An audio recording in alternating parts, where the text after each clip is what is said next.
Good morning 11th class. चलिए अपना lesson हम स्टार्ट करते हैं जहां हमने कल छोड़ा था। हम पढ़ रहे थे कल रिंग ऑफ फायर कि किस तरह से पूरे वर्ल्ड में जो हिस्सा प्रशांत महासागर के आसपास आता है, चाहे वो वेस्टर्न हो या ईस्टर्न हो, उस एरिया को बोला जाता है रिंग ऑफ फायर। यानी वो पूरा क्षेत्र भूकंपीय या ज्वालामुखीय पट्टी के रूप में जाना जाता है, क्योंकि ज़्यादातर भूकंप और ज्वालामुखी उसी क्षेत्र में आते हैं। अब अगला टॉपिक हम शुरू करते हैं, महासागरीय अधस्थल का विस्तार। अभी तक हमने पढ़ा था कि महाद्वीपीय विस्थापित होते चले गए, एक दूसरे से दूर दूर होते चले गए। पहले वो पेंजिया के रूप में थे। अब ये महासागरीय अधस्थल के विस्तार का मतलब ये है कि कुछ कारणों के कारण जो महासागरों का अधस्थल था, बेस जो था, वो धीरे धीरे विस्तृत होता चला गया, फैलता चला गया, तो उन्होंने महाद्वीपों को दूर दूर धकेल दिया।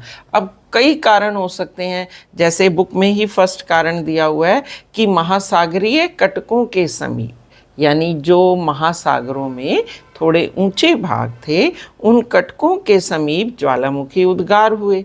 अब ज्वालामुखी बस्ट होगा, लावा नीचे आएगा, फैलाव होगा, तो अपने आप उस फैलाव के साथ साथ जो महासागरीय अधस्थल थे, यानी जो नीचे के महासागर का बेस था, वो भी धीरे धीरे फैलता चला गया। नॉर्मल सी बात है ये तो। अगर आप देखो कोई चीज़ एकदम से ऊपर बस्ट होके नीचे आती है धीरे धीरे, तो उसका वेग ज़्यादा होता है, उसके फैलाव का वेग ज़्यादा होता है, तो उसके साथ साथ जो नीचे अधस्थल था उसका भी फैलाव बढ़ता चला गया। फिर दूसरा उसने ये कहा है कि जो महासागरीय, बुक में मैं बेटा बुक से ही समझा रही हूँ आपको, ताकि आप उन पॉइंट्स को अपने वर्ड्स में अच्छी तरह से बना के लिख सकें।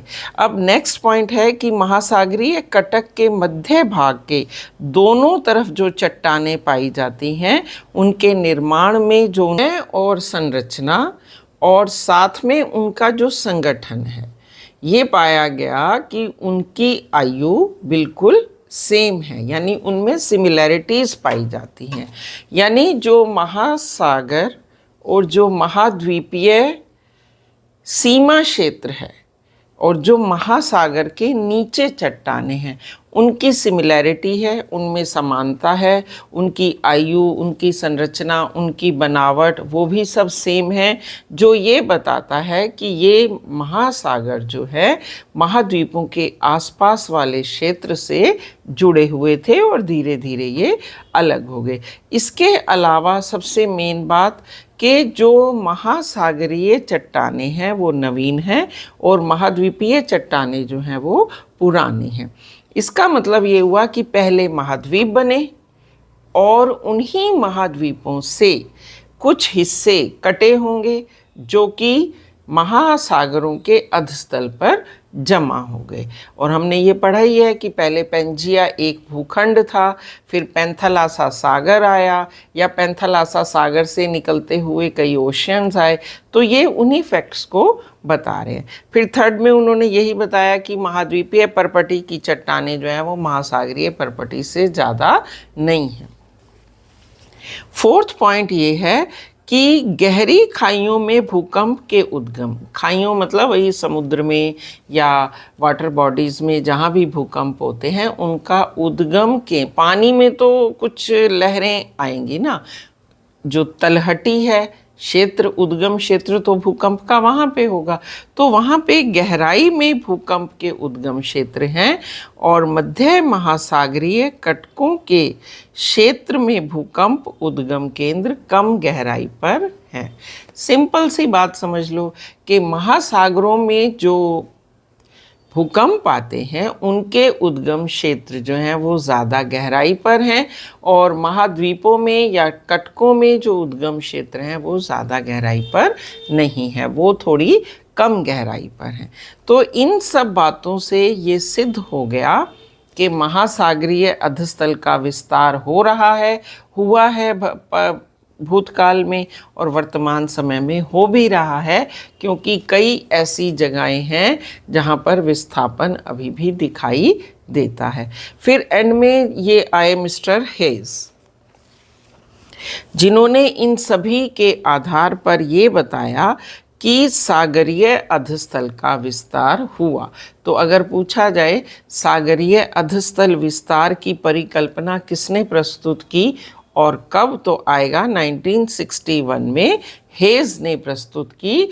उसने बहुत सारे जो महाद्वीपीय विस्थापन सिद्धांत से जुड़े हुए फैक्ट्स थे उनको स्टडी किया और ये बताया कि जैसे महाद्वीपों में विस्थापन हुआ है, महासागरीय अधस्थल का विस्तार भी उसी तरह से हो रहा है।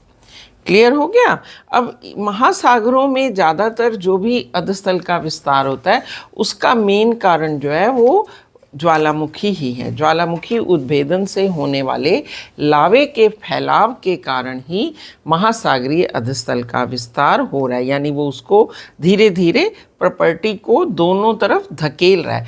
जैसे मान लो ये सागर है, दोनों तरफ भूपर्पटी है, यहाँ पे महासागर में ज्वालामुखी फटा, वो सारा लावा फैला, जैसे जैसे फैलाव होता चला जाएगा महासागरों के अधस्थल का विस्तार होगा और वो जो भूखंड है यानी जो महाद्वीप हैं वो अपनी जगह से धकेले जाएंगे, पीछे हो जाएंगे। क्लियर। एक नया जो थ्योरी थी वो थी प्लेट टेक्टोनिक।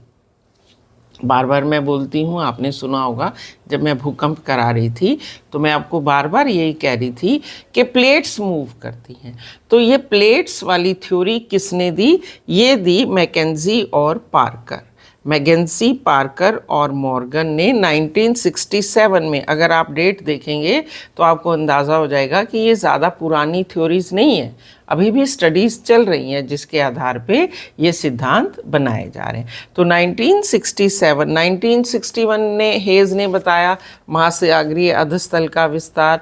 1912 में वैगनर ने महाद्वीपीय विस्थापन सिद्धांत दिया। ये ऐसे छोटे छोटे पॉइंट्स ना कॉपी में बना लीजिए, जिससे आपको बार बार पढ़ने से ये याद हो जाएगा। तो मैकेंजी, पार्कर और मॉर्गन ने क्या बताया? उन्होंने बताया कि हर एक जो वाटर बॉडी है यानी महासागर, चाहे वो छोटे हैं या बड़े, और हर एक जो लैंड है जिसको भूपर्पटी कहते हैं, वो प्लेट्स हैं, उनके नीचे प्लेट्स हैं जिसके किनारे, जिसके साथ साथ वो मूव करती हैं। और इन्हीं प्लेट्स की थ्योरी को बोला गया प्लेट टेक्टोनिक थ्योरी। अब इसमें बुक में आप मार्क कर सकते हैं, सन 1967 में मैकेंजी, पार्कर और मॉर्गन ने उपलब्ध विचारों को समन्वित करके प्लेट विवर्तनिकी की थ्योरी को जन्म दिया। एक प्लेट विवर्तनिकी यानी जो एक प्लेट होती है वो एक ठोस चट्टान का विशाल आकार का खंड है जो महाद्वीप और महासागरीय स्थल खंडों से मिलकर बना है। यानी अगर ये मान लो ये पूरा एक प्लेट है, हो सकता है इसी प्लेट पे यहाँ पे अटलांटिक महासागर हो, यहाँ पे दक्षिण अमेरिका हो, है ना, एक ही प्लेट पे दोनों भी हो सकते हैं। तो उसने बताया कि महासागरीय और महाद्वीपीय प्लेटें इस तरह से बनी हुई हैं। अब ये प्लेटें दुर्बलता मंडल पर एक दृढ़ इकाई के रूप में चलायमान है, क्षैतिज अवस्था में, ऊपर नहीं जाती हैं, ये इस तरह से चलायमान है और वो मूवमेंट करती हैं। मूवमेंट में वो एक दूसरे से टकराती हैं, ऊर्जा निर्मुक्त होती है जिसके कारण कि भूकंप आ जाते। क्लियर। अब इसी में आप आगे मार्क कर सकते हो लास्ट की 4 लाइनें। प्लेट विवर्तनिकी के सिद्धांत के अनुसार पृथ्वी का जो स्थल मंडल है वो 7 मुख्य और कुछ छोटी छोटी प्लेटों में बटा हुआ है। 7 मुख्य यानी जो 7 महाद्वीप हैं वो सारी बड़ी बड़ी प्लेटें हैं, आप बुक में मार्क कर सकते हैं।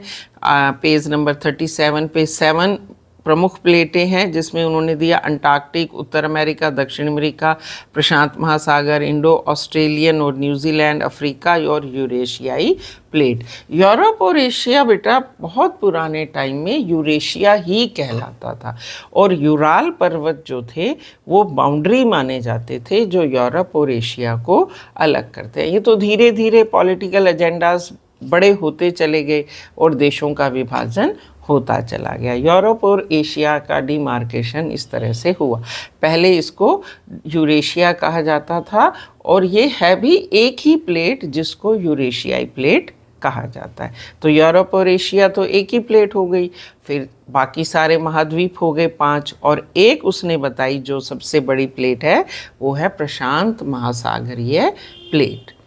क्लियर? कैसे 7 प्लेटें हो गई? हम तो 7 महाद्वीप गिनते हैं ना, लेकिन यूरोप और एशिया को मिला के एक महाद्वीप हो गया, तो उसकी जगह पे प्रशांत महासागरीय सबसे बड़ी प्लेट हो गई। अब छोटी छोटी प्लेटें तो बहुत सारी हैं, जैसे कोकोस है, नज़का है, अरेबियन है, फिलीपीन है ना। अब ये सारी प्लेट्स जो हैं आपको 4.5 मैप पे शो की गई हैं, ये देखिए। और ये मैप भी आपका पेपर के हिसाब से इम्पॉर्टेंट है। नज़का प्लेट, अरेबियन प्लेट, यूरेशियाई प्लेट या महासागरीय प्लेट में प्रशांत महासागर की प्लेट, ये तो मैप में कई बार आते हैं। तो जितनी भी प्लेट्स हैं उनके लिए आपने एक ये वाला मैप भी तैयार करना है, जिसमें आप ये सारी प्लेट्स के नाम आपको पता होने चाहिए ये कहाँ पर हैं। अब नेक्स्ट है, ये जो प्लेट्स हैं जो भूवैज्ञानिक काल से लगातार चलायमान हैं, ये पेंजिया को अलग अलग भूखंडों में विस्तारित इन्हीं प्लेटों के कारण हुआ। इन्हीं प्लेट मूवमेंट्स के कारण या प्लेट टेक्टोनिक गतिविधियों के कारण ही जो पेंजिया था वो छोटे छोटे खंडों में विभक्त होता चला गया, और वो प्लेट्स एक अलग अलग भूखंड के रूप में, एक चलायमान प्लेट के रूप में एक पर्टिकुलर जगह पर स्थापित हो गई। और ऐसा नहीं है कि वो वहाँ चिपक गई हैं, अभी भी वो चलायमान हैं और अभी भी उनमें मूवमेंट हो रहा है। स्टैग्नेशन कहीं नहीं है, चाहे वो महासागरों का विस्तार हो, चाहे वो महाद्वीपों का विस्तार हो। तो उन्होंने ये बताया, अब पेज नंबर 37 पे आप 5th लाइन में मार्क कर सकते हो कि महाद्वीपीय पिंड जो प्लेट के ऊपर स्थित है भूवैज्ञानिक काल में चलायमान थे और पेंजिया अलग अलग महाद्वीपीय खंडों के अभिसरण से बना है। मैंने ये बता ही दिया आपको। फिर जो कभी या किसी दूसरी प्लेट के हिस्से थे, आंकड़ों के आधार पर वैज्ञानिकों ने भूकालों में प्रत्येक महाद्वीप की स्थिति निर्धारित की है। ये लास्ट वीडियो में मैंने बहुत सारी फोटोग्राफ्स डाली हैं, आप उसमें चेक कर सकते हो कि हर एक भूखंड कैसे था, फिर गतिमान होके वो किस तरह से दूसरी तरफ विस्थापित हो गया। अब भारतीय उपमहाद्वीप की अवस्थिति नागपुर क्षेत्र में पाई जाने वाली चट्टानों के विश्लेषण के आधार पर आंकी गई थी। ठीक है, पहले ये सारे जुड़े हुए थे अफ्रीका के साथ, धीरे धीरे ये भी अलग हो गए। अब उन्होंने बताया जो प्लेट्स मूव करती हैं इनकी भी 3 सीमाएं बनाती हैं। ये वो 3 सीमाएं कौन सी हैं? पहली अपसारी, दूसरी अभिसरण और तीसरी रूपांतर। जैसे ये प्लेट्स हैं ना, चल रही हैं, तो ये किस तरह से मूव करती हैं। पहली है डाइवर्जेंट बाउंड्रीज, जब 2 प्लेट एक दूसरे से विपरीत दिशा में अलग हटती हैं और एक नई प्रॉपर्टी का निर्माण। जैसे ये 2 प्लेट्स हैं, धीरे धीरे चलायमान हैं, इस तरह से ये विपरीत दिशा में बट गई। ये जो बीच वाला गैप है इसमें एक नई भूपट्टी का निर्माण हो गया, तो ये कहलाती है अपसारी प्लेट। देखो यहाँ उदाहरण भी उसने दिया है, मध्य अटलांटिक कटक, जो अटलांटिक महासागर है ना, वो इसका उदाहरण है, क्योंकि यूरोप और अफ्रीका इधर अलग हो गए है ना, और उत्तर अमेरिका दक्षिणी अमेरिका इधर हो गए, तो अटलांटिक जो है महासागर एक कटक के रूप में, एक डिवाइडर के रूप में आ गया, तो ये अपसारी सीमा हुई। अब है कन्वर्जेंट बाउंड्रीज यानी अभिसरण। इसमें ये ऐसे जा रही थी, तो उसमें क्या हो गया, एक प्लेट दूसरी प्लेट के नीचे, ऐसे ये प्लेट्स हैं और धीरे धीरे ये प्लेट इस तरह से नीचे चली जाती है, तो एक हिस्सा खत्म हो गया क्योंकि वो उसके नीचे धंस गई। जैसे आजकल आप देख रहे हो लैंडस्लाइड हो रहा है, बहुत जगह जगह ज़मीन धंस रही है ना, वैसे ही भूकंप में भी होता है, लैंडस्लाइड में भी इसी तरह से होता है। तो ये कहलाती है अभिसरण सीमा। यह वह स्थान जहाँ प्लेट धंसती है उसे प्रविष्ठन क्षेत्र यानी सबडक्शन जोन कहते हैं। सबडक्ट होना, धंसना।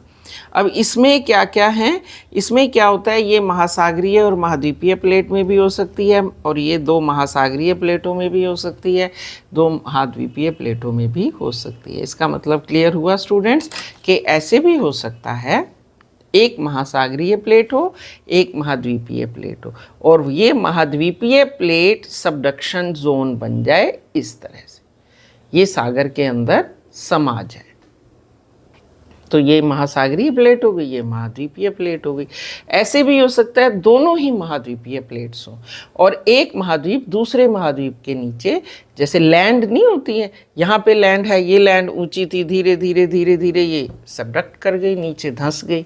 ठीक है, तो ये तीनों में हो सकता है, महासागर महासागर, महाद्वीपीय महाद्वीपीय, और महाद्वीपीय और महासागर।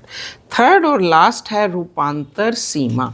इसमें क्या होता है, इसमें ना तो कोई नई प्रॉपर्टी बनती है, ना ही कोई पुरानी का विनाश होता है, बस ये इस तरह से सेम सेम सेम सेम उस पर मूव करते हैं, ना ये धंसते हैं ना ये ऊपर आते हैं। इसे बोलते हैं रूपांतर सीमा यानी ट्रांसफॉर्म बाउंड्रीज। अब इस सीमा पर प्लेटें एक दूसरे के साथ साथ क्षैतिज दिशा में खिसकती चली जाती है। ऐसे भी हो सकता है दूर हो जाएं, ऐसे भी हो सकता है पास आ जाएं, साथ साथ खिसकती चली जाए। ये जो मैं बता रही हूँ ना, ये 2 प्लेट समझो, एक प्लेट और 2 प्लेट, ये इस तरह से मूव कर रही हैं, क्षैतिज दिशा में दूर हो गई, फिर पास आ गई, है ना, फिर कभी धंस गई। तो इस तरह से ये अलग अलग सीमाएं बनाती हैं। तो इसको बोलते हैं प्लेट की प्रवाह दर। हर एक प्लेट्स की मूवमेंट होती है, कोई 0.5 मिलीमीटर एक साल में, कोई 0.1 मिलीमीटर, 0.1 मिलीमीटर, इस तरह से, यानी इतना कम होता है ये प्रवाह कि हम अपनी आँखों से एक समय में इसको पता नहीं लगा सकते हैं। कई करोड़ों वर्ष के बाद पता चलता है कि ये ऐसे था। जैसे पेंजिया का विघटन हुआ या पेंजिया जो था वो इस तरह से विभाजित हुआ, तो कोई उस समय के रहने वाले लोगों को ये बात नहीं पता चली कि ये ऐसे हो रहा है। धीरे धीरे धीरे करोड़ों वर्षों के बाद पता चला कि ये पहले इस तरह से, फिर ये इस तरह से विभाजित हो गए। चलिए आज के लिए इतने ही करते हैं। आप ये रूपांतर सीमा और अभिसरण और ये जो मैंने बताए कन्वर्जन और डाइवर्जन, इनको ध्यान से पढ़िए, ध्यान से समझने का प्रयास कीजिए। फिर नेक्स्ट क्लास में मिलते हैं। अब जो लास्ट थोड़ा सा रह गया उसको ख़त्म कर देंगे। Okay, keep watching my channel and like and subscribe. और आशा करती हूँ कि आपकी प्रॉब्लम सॉल्व हो रही होंगी। So keep watching. Have a nice day. Goodbye. Keep smiling.